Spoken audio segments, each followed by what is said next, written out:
they say they are hurting Baba Ijesha. True, Tony. You know twist case, but they say they are hurting Baba Ijesha. Mo dúró kí Yomi Fabiyi join this live video. Torí wọ́n ti bẹ̀ mí kí n dákẹ́ fún ẹ, but mo ti wo live video ẹ ó là kó ti mad. Orí ẹ ti dàrú Yomi. Ada ko join live video yìí kí n sọ ọ̀rọ̀ sí ẹ because that orí ẹ ti yí. Èmi ló fẹ́ fi ta yín ní industry. Ìwọ ló ní àwọn kan jù mí lọ. Àbí wọ Yomi kọ́. Ìwọ ọmọ ọṣẹ́ Baba Suwe. Jọ Baba Suwe tẹ̀ dáràn lọ́wọ́ ẹ kí ló ṣẹlẹ̀ Yomi náà. Ṣé torí pé de wá help Baba Suwe tó kí Baba Suwe ní problem ade di gbádùn o tẹ jẹ́ ke niyan kó gbàgbé nǹkan tó ṣẹlẹ̀ kó move on ká tó wí pele wá tí ní Baba Suwe scandal ká tó ní pele Baba Suwe kidi ko kí ló ṣẹlẹ̀ ó dé fi Baba Suwe lẹ̀ jẹ́ kí bàbá oní bàbá sinmi Ìyábọ̀ mo ní Ìyábọ̀ Yomi Fabiyi jẹ́ kí bàbá oní bàbá sinmi fi Yomi wọ́n ní kọ́kọ́ ló máa kọ́ ṣore so ti gbọ́ àmọ́ yore táwa ti ṣe tó jẹ́ pé mo máa sọ fún ẹni bá ṣe nǹkan fún ẹ má dárúkọ mi òde mélòó ló ṣe kí ló tẹ̀lẹ̀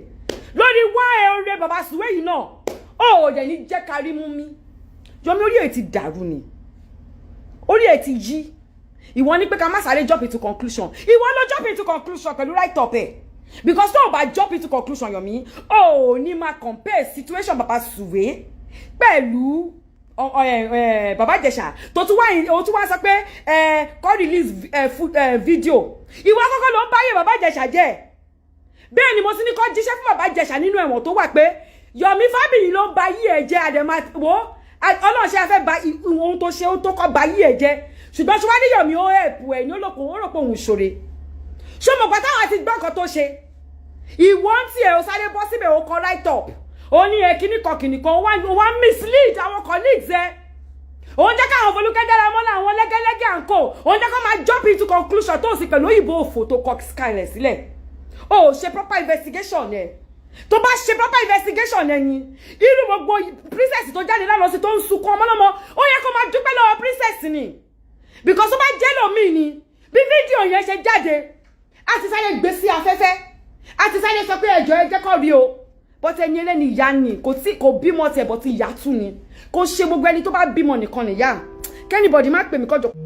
ẹjọ́ kẹ́nìbọ̀dì má pè fóònù mi lọ́wọ́ yẹn jẹ́ kí n máa sọ lẹ́jẹ́ kí n máa bọ́ bí mo ṣe fẹ́ máa bọ́ ẹjọ́ mo fi Ọlọ́run bẹ̀ everybody ẹ má pè mí ẹ fi mí sílẹ̀ jẹ́ kí n bọ́ tí bá bọ́tọ̀ ẹ lè má pè mí ó ti tọ́ náwó wèrè ó dẹ̀ máa gbà wèrè lọ́rọ̀ ni so ìwọ sì princess tó jáde síta tó bẹ̀rẹ̀ sí ní sunkún ṣebí tó ní nǹkan tó ní lórí péjì Folúkẹ́ Dáramọ́lá tó ní lórí tó gbọ́kọ̀ tí lẹ́gẹ́lẹ́gẹ́ sọ àti gẹ́ẹ̀kan bíi pé àǹkó tó ní gbogbo nǹkan tó pọ̀ sí ló ń jẹ́ kọ́mọ lọ́mọ wà ní depression láti àná èèyàn kọ̀ déédéé dìde jọ kí ni Baba Ijesha ní tí mo ṣe fẹ́ fi wà against Baba Ijesha mọ̀rọ́fà fídíò tí mo kọ́ ṣe mi rò pé mo wà against ẹ̀ mo kàn sọ pé ẹ̀yin colleagues o ẹ ní sùúrù o ẹ má jẹ́ ká jump into conclusion o ìwọ wá dé òde oní pé mo maliciously render fún cyberbullying lórí ẹ̀ṣẹ̀ máa gbá cyberbullying ní Yomi you will just begin to understand what they mean by cyber because mo máa bully ẹ bí wèrè ó dà kó rí ẹ ti dàrú ìwọ sọ fẹ́ mi pé ìwọ nǹkan tí ìwọ ní kí ló ní Yomi èèyàn máa ń sì rẹ̀gùn wàláhì bó bá láṣọ tó mi ò lè lákìsà tó mi kò possible ṣó gbọ́kàn sí mo sọ tó bá ní aṣọ tó mi ò lè ní àkìsà tó mi nígbà tí èmi jìyà tí mo struggle ibo ni wọ́n wà ìwọ́n fi rẹ ewé mi ṣó yá wèrè Yomi Fabiyi mo fẹ́ kó máa wo fídíò yìí o kó máa kọ́ bá mi sọ fún ẹ kó tààgì ẹ kó wá gbọ́ ọ̀rọ̀ torí wọ́n ló ní sọ́ọ̀bù yìí orí ẹ ti yí Yomi ní fídíò nígbà tí wọ́n gbọ́ ọ̀rọ̀ tí wọ́n release statement ṣé tó bá jẹ́ pé ní tòótọ́ Baba Ijesha ò ṣe anything tí wọ́n wá release statement bó ṣe kọ̀kọ̀ kí ló yẹ kí gbogbo yín kọ́kọ́ ṣe náà ṣe wé ke sáré gbéra dìkẹ́ gba pàǹtí lọ pé ẹgbà wá o wọ́n ní colleague wá ń bíbà yìí o wọ́n ní kọ́kọ́ ṣẹlẹ̀ sí o ẹjọ́ kí ló ṣẹlẹ̀ o kẹ́ wá gbọ́ bàbá ní kẹ́ gbọ́ bàbá ní bàbá ọ̀rọ̀ ó sáré gbèwè torí pé ó ti gbọ́ one or two things ó sáré bẹ̀rẹ̀ sí ní kọ òyìnbó òfò òun kọ òyìnbó òsọnù òun kọ òyìnbó tó máa pa ẹlẹ́kùn tí kò ní pa ẹlẹ́rìn ó wá bẹ̀rẹ̀ sí ní kọ rubbish ìjọ nítorí Ọlọ́run mo fọlọ́run bẹ́ẹ̀ má ti pè mí ọ̀rẹ́ mi má pè padà ó wá kọ òyìnbó òfò òun kọ òyìnbó òsọnù ìwọ̀n sọ pé pẹ́pẹ́ sí o ẹ̀ka ní sùúrù náà tó bá jẹ́ mọ́ tiẹ̀ ní Baba Ijesha ńlá ní ẹ̀kan ló ń sọ̀k sọ̀kì torí èmi wo fídíò tó ń sọ̀kì ẹ̀kan náà ọmọ ẹ olórí burúkú ìwọ Yomi tó bá jẹ́ pé ọmọ tiẹ̀ ni ó ń sọ̀kì kan náà tó ń lá owó ẹ̀ tó ń lá owó ọmọ ọlọ́mọ tó ń lá ara ẹ̀ tó ń fíngùlẹ̀ tó ń ṣe gbogbo ẹ̀ tó bá jẹ́ pé ọmọ tiẹ̀ ni bàbá Suwe ṣe ni mo sọ́ọ̀rì bàbá Suwe jàre má bínú bàbá mi tó bá jẹ́ wọ ni ọmọ tiẹ̀ ni bàbá Ìjẹ̀ṣà ṣerú ẹ̀ fún ìwọ kí ni orí burúkú yìí wà ló fẹ́ dúró di evidence ó yẹ kó kíra bàbà fún princess torí èèyàn ni ìwọ gọ́gọ́ ló dá rúdúrúdú lẹ̀ Yomi pẹ̀lú ìdí òṣì tó bá ń gbé sẹ́yìn tó bá ní ìwọ activist olórí ibu activist sọnù èmi ò ṣe tó yẹ yẹn máa kú àbí tó yẹ Ibrahim já wèrè gan Yomi ò dẹ̀ mọ̀ mo ń tọ́jú wèrè mi sáṣọ nítorí àbíyamọ ni mí màá gbàgbé pé àbíyamọ mi ni mí màá fèsì ẹ Yomi because orí ètì yìí ó dàpọ̀ mẹ́ tó ń bá pò èmi ló fẹ́ máa bá pò àbó lórí burúkú ni ẹ Yomi ìwọ jókòó ń sọ̀rọ̀ ó ń sọ English ó jókòó sórí iṣẹ́ ó ń swingle share even if it's wrong ọmọ fuck up bí o bá ti fuck up ó fuck up nìyẹn ó ti fuck up Yomi ó ti fuck up tó bí o bá ti fuck up ó ti fuck up ó fuck up ó fuck up o dẹ̀ máa ní láti admit kó fuck up tó bá dẹ̀ sì lè admit ẹ̀ kó kówèrè activist ẹ̀ kó síbì kan because tó o bá ṣọ́ra o nílé wọ̀ lóyìnbó tí bá bẹ́ẹ̀ ná tán bí owó Yomi o ní because accomplice ni ẹ́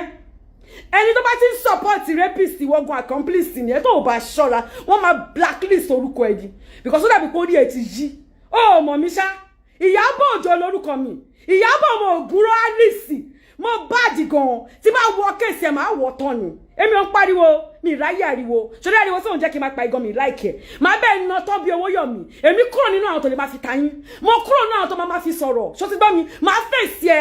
àti gbogbo àwọn olórí burúkú tó ń fọ́lù ẹ̀ tó jẹ́ rapist tó ń kọ rubbish comment ẹni bá sọ pé kó release fídíò ọmọ yẹn sórí social media gbogbo yín pátápátá ló máa mú ọmọ yín ló máa dún ọmọ yín ló máa rape ọmọ yín àwa wo nǹkan tẹ́ fẹ́ ṣe tó bá dìgbà yẹn wo ayé yìí máa bàjẹ́ ní gbogbo yín pátápátá tẹ́ bá sọ pé kọ́ ló máa release fídíò ọmọ lọ́mọ tí Ìjẹ̀ṣà tó ń sọ̀kì ọwọ́ ẹ̀ tó ń láàárẹ̀ tó mọ̀ lẹ́sì ẹ̀ ẹ̀ lè fẹ́ jókòó ẹ fẹ́ wo pedophile nìyí ẹni bá ti fẹ́ pedophile ni ó ti yẹ ẹsẹ̀ tó bá ti fẹ́ pedophile gidi Larry tí mo ń rí ọ̀rẹ́ mi ó mọ̀ pé tó bá ti gbá lórí mi ó ti gbá nìyẹn Larry tó mọ̀ ẹ́ tó ní náà tó bá ti gbá lórí mi ó ti gbá Yomi ó ṣe live video jókòó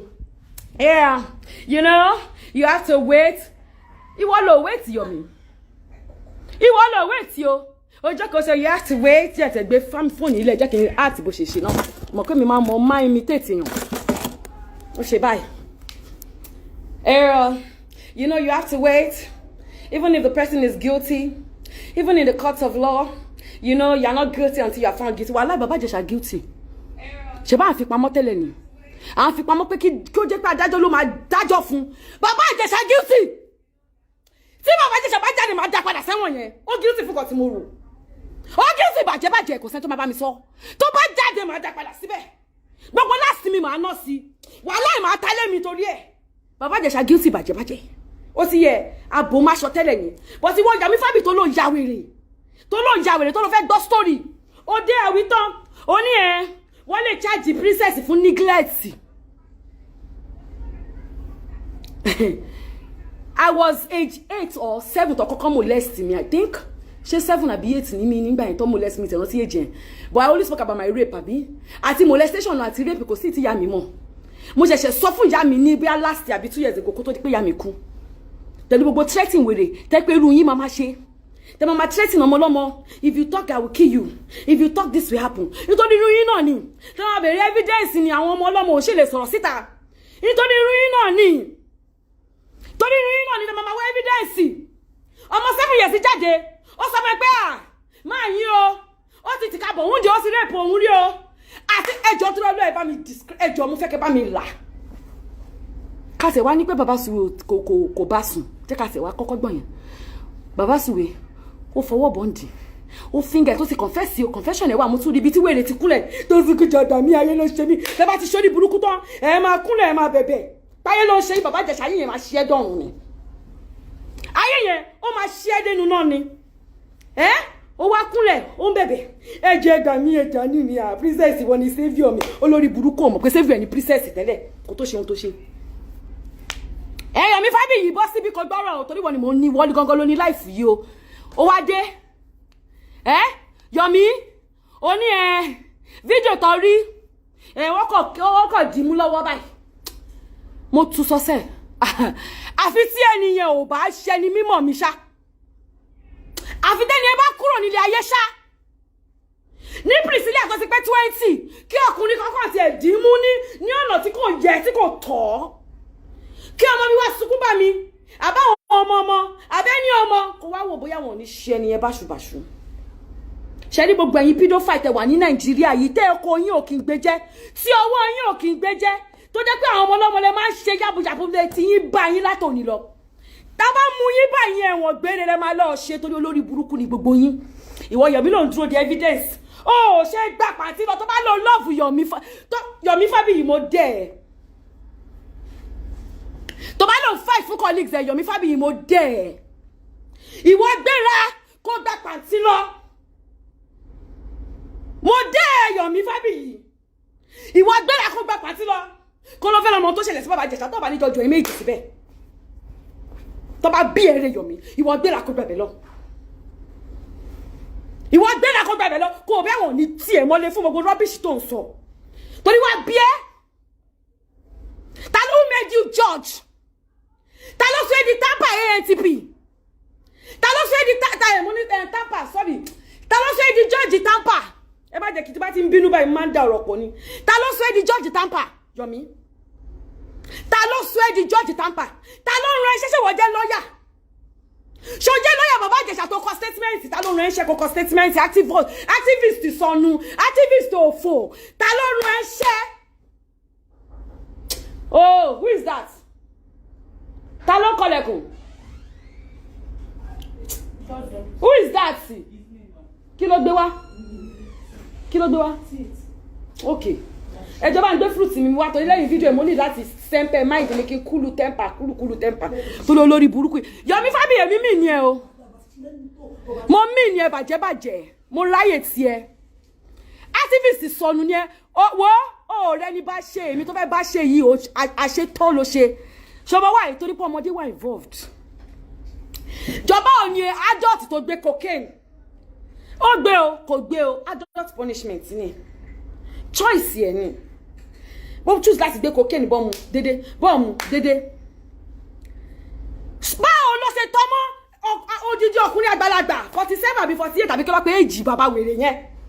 tó mú ọmọlọ́mọ láàrin 4 minutes nínú fídíò tẹ́mi wò tó ṣe báyìí tíyẹn ti dànù tó ṣe báyìí tó rẹ̀ ṣó ẹ jẹ́ kí n yá ti fídíò bàbá Ìjẹ̀ṣà fún yín sí store release ẹ̀kẹ́ máa wò ó tó ṣe báyìí ó tún fọ́ ọkọ̀ ọmọ yẹn báyìí yẹn tún tẹ́wẹ̀ dẹ́ ó wá ní kọ́ ọmọ yẹn bọ́ bàtà fún un olórí burúkú lè bẹ̀rẹ̀ bọ́ bàtẹ̀ ó wá mọ́ ọmọlọ́mọ wá sọ́ọ̀kì má jẹ́ kí wọ́n ní àwọn tó fẹ́ máa sọ ọmọ kẹ́mi ò ṣe lesbian má sọ́ọ̀kì ọwọ́ mi jẹ́ kí boyfriend mi wá sọ́ọ̀kì ọwọ́ mi ló bá mú ọwọ́ ọmọlọ́mọ ló ń sọ́ọ̀kì ẹ̀ ló mú ọwọ́ ọmọlọ́mọ ló bẹ̀rẹ̀ sí ní ńlá kò ní dá fún bàbá Ìjẹ̀ṣà kò ní dá fún bàbá Ìjẹ̀ṣà support bàbá Ìjẹ̀ṣà ayé yìí máa jọ block ni èmi mo dá dúró ṣé understand ló ti pẹ́ tí mo ti fi Yorùbá yín sílẹ̀ mo dá dúró ọ̀dẹ̀ bí yàrá yẹ anybody rẹ̀ ti bá tún tó la pé ń fẹ́ ya Yorùbá fi máa yà ó yẹ yín bẹ́ẹ̀ yẹn mi ò gbádùn o gbogbo wa la níwèrè à ń bo wèrè wa ní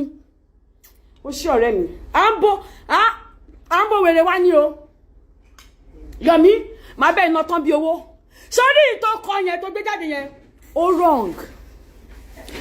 wrong bàjẹ́ tó o bá jẹ́ accept kó wrong wàhálà tiẹ̀ ni ó mọ ọmọlọ́mọ tí ọwọ́ bọ́ lára bó ń ṣe báyìí ọmọ yẹn wá ṣe báyìí fún ìgbà tó yá wá ní kọ́mọ yẹn kó lọ bá wọn gbomi wá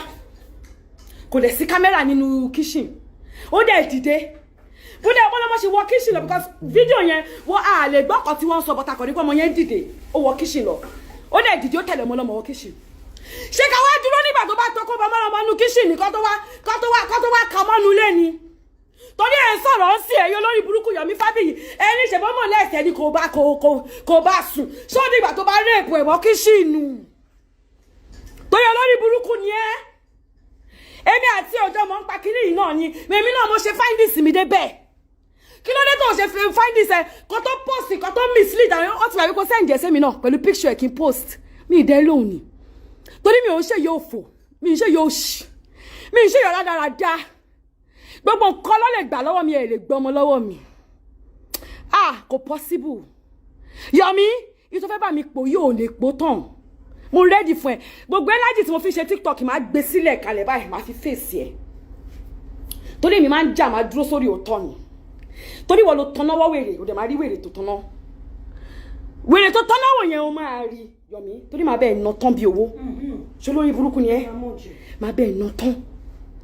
ìwọ kìíní bàjẹ́ yìí ẹ̀yin tèmi ẹ máa wòran tí yín I will come back tó bá tún yá.